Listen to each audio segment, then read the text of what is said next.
That Porsche car show kind of sucked, and that's why I want to start doing my own car shows. But it kind of threw a curveball into my video idea because I thought it was going to be like an all-day event. I was going to be able to talk about some cars there and give you guys my reasons why I still love the brand of Porsche, because a lot of people are always like, oh, then why would you buy a $200,000 Porsche instead of a Ferrari or a Lambo? A lot of people don't understand my infatuation with Porsche. So I'm still going to do that, but I'm just going to do it in my room with some lights, because I'm the fucking greatest YouTuber of all time and I just sit in a room and put lights on me. Now this is what my channel's turning into. But first, I gotta package some orders. By the way, guys, the hats are back available on the website, so go shop the Fuel Force. While I'm just aimlessly plugging merch, the Cove speaker, it is back in another video. Bluetooth speaker, Joe65 gets you 65% off. Normally like $200 with my discount code, $70, I believe. This thing has been my sound system while I'm packaging your orders, because it's 100 degrees. It's the only thing that keeps me from losing my mind. Waterproof indoor outdoor modes, Joe65 if you're interested. Link is in the description down below. I'm really hoping they come out with a bigger version of this for the warehouse, because my new Fuel Force facility is gonna be like 3 times the size of this garage. I don't know if this is gonna cut it. All right, so I know my last video I was in a similar setup. I'm not gonna do a whole video sitting here again, but I am gonna give you my top 5 reasons that I'm a fan of Porsche as a brand. My dad ended up buying a Carrera when I was like 12 years old. He was doing something he probably shouldn't have been doing, lost control. It was a 911 Carrera Cabriolet, and the car flipped. He got ejected out, the car exploded. If you saw a picture, you wouldn't believe anyone lived.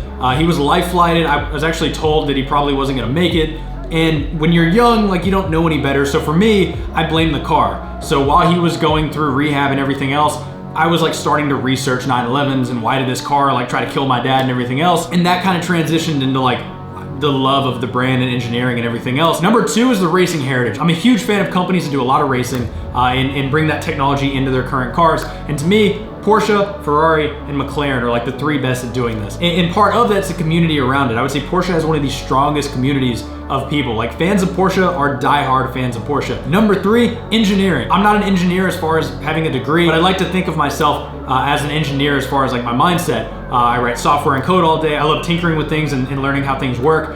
And Porsche is a company that has perfected a design that shouldn't have really worked in the first place. They've taken this design and year after year refined it, made it better and better. Now we have this masterpiece of a sports car, like the benchmark for everyone else, that is the 911. A lot of people are like, why would you buy a car that hasn't changed in 50 years? You can't tell the difference between a 911 and a Turbo S and a GT3 and yada, yada, yada. To me, that's a huge part of the brand that I love, is that they've just taken this design and perfected it. And this rolls into the 4th point, and that is the looks. I am a huge fan of the 911. I personally love that they kind of fly under the radar. Yes, some of the new GT2 RSs with a huge wing painted purple are not exactly gonna fly under the radar, but typically a GT3 or anything else, like most people, if you're not into cars, you don't know the difference. So I can drive my GT3 to the office every day and go to meetings and stuff, and no one knows that it's not a $60,000 911. I love that I can take it out to dinner and stuff and no one really looks at it. I don't have to worry about parking it, as opposed to a Lambo where like you buy that because you want the attention. You want people to say like, wow, look what you bought.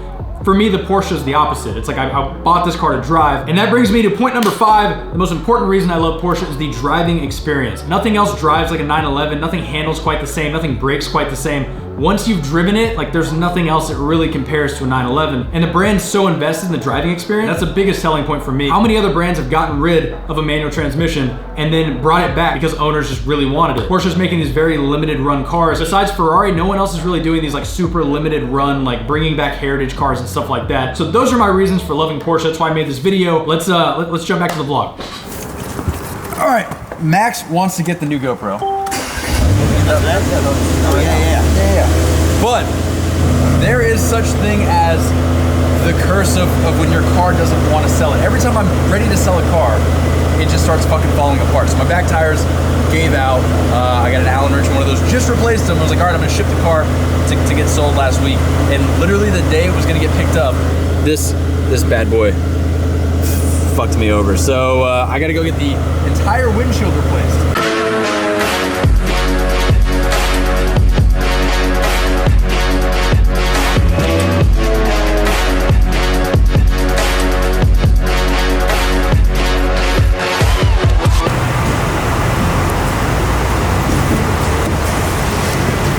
Max, this is a high performance vehicle. Very unreasonable thing for me to ask. People will be like, oh, you're such a fucking douche, blah, blah. I am a strong believer that if you drop off an AMG for service, you should be given an AMG as a loaner. When I had to get my transfer case replaced, shitty Jeep, they gave me a Cherokee. Like that's the lowest thing, huh? Hundreds less horsepower. Yeah, I understand like for the dealership to make money, they can't be giving people $200,000 loaners, but still, I don't know. I feel like it's, you know, part of buying a nice car is that when I get a loaner. I feel like you should be on an elite list of the special loaner cars. Nah. You know? Like, all right, let's go drop these packages off. Let's get some Starbucks and let's get to work. So good to be back in this thing. Also, there was a LaFerrari and a 918 earlier in the video. I don't know if you guys can see it, but there is a P1 in there. You really can't see it.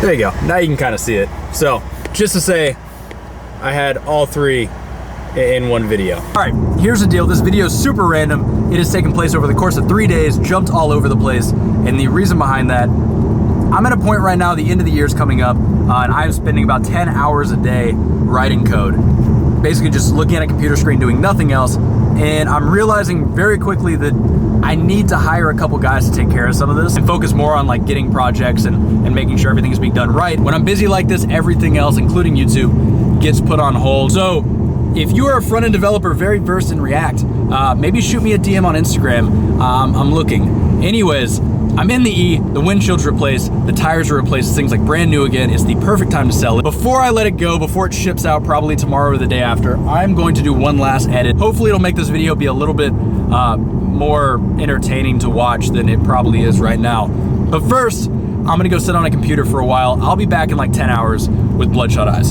72 hours later.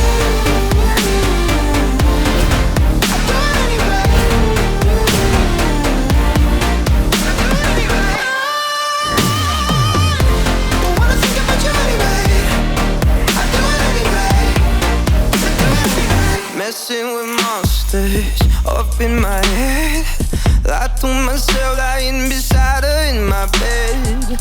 Paint over pictures you left behind. I'd punch the walls if it would make you change your mind. How could I do what I've done if I'm in love?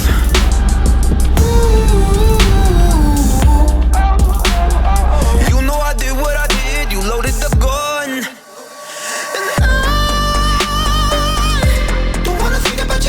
What happened right there, man? Okay, I started this video last Saturday. It is now Thursday. Best vlogger in the history of fucking YouTube. My car is finally shipping out. I told you guys like 2 weeks ago I was selling it. The windshield got broken, I had to get that fixed. The tires need to be replaced. Now it's like a brand new car. So the link in the description, right under the Cove speaker, gotta go buy the Cove speaker, but right under that is gonna be the link for my car once it's listed, if any of you guys are interested. I could have clickbaited this video with that, like other known YouTubers. Yeah, you would have done 2 videos, right? Like saying goodbye and then, no. I'm giving the people what they want, one long video. I'm sure it'll get no views, no subscribers, no one cares.